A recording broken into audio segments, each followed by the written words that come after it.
পিতৃ পিতামহৰ দিনৰ পৰা আমাৰ এই কৰ্মটো ইজনৰ পিছত সিজনে শিকি লৈছোঁ। শিকি লৈ আমি এই কৰ্মটোকে কৰি যেনেধৰণে পেট প্ৰৱৰ্তন কৰি আছোঁ। আমি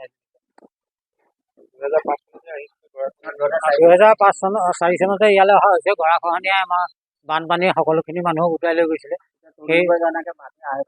সেই তেতিয়াই আমাক চৰকাৰে এইকণকে সুবিধা দিলে, কিন্তু খেতিপথাৰ নাই, অন্য ব্যৱসায় নাই। এইটো ব্যৱসায় আমাৰ পুৰণা ব্যৱসায় আছিলে। এই ব্যৱসায়টোকে কৰি আমি যেনেধৰণে আজি পৰ্যন্ত পেট প্ৰৱৰ্তন কৰি আছোঁ বুলি পেলাই আমি ক'ব পাৰোঁ।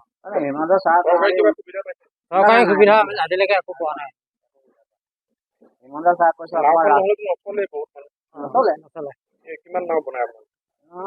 নাও এইটো ধৰক বছৰেকত 8খন 10খন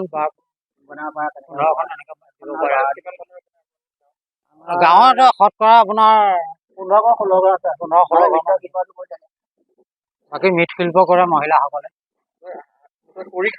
কৰি খাওঁ, অকল কৰি খাওঁ, অন্য সুবিধা খেতি চৰকাৰক আমি এইটো অনুৰোধ জনাম আৰু আমাৰ এতিয়া নাই খেতিপথাৰ, মানে এই মৃৎশিল্পটো প্ৰায় মৰি গৈছে।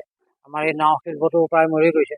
অন্য চৰকাৰক আমি অনুৰোধ জনাম যাতে আমাক ভৱিষ্যত চলিবৰ কাৰণে কিবা এটা সুবিধা কৰি দিয়ে। এই আমাৰ চৰকাৰৰ ওচৰত আমাৰ কষ্ট কৰা মানুহ মানে অসম চৰকাৰে আমাক অকণমান চাব লাগে। আমাৰ হাড় মূৰ শুকাই গৈছে।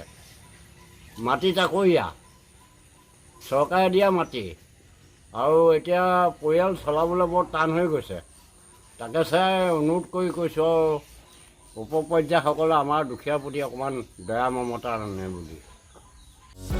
যিকোনো খবৰৰ বাবে যোগাযোগ কৰক আমাৰ এই নম্বৰত 9181 307 221।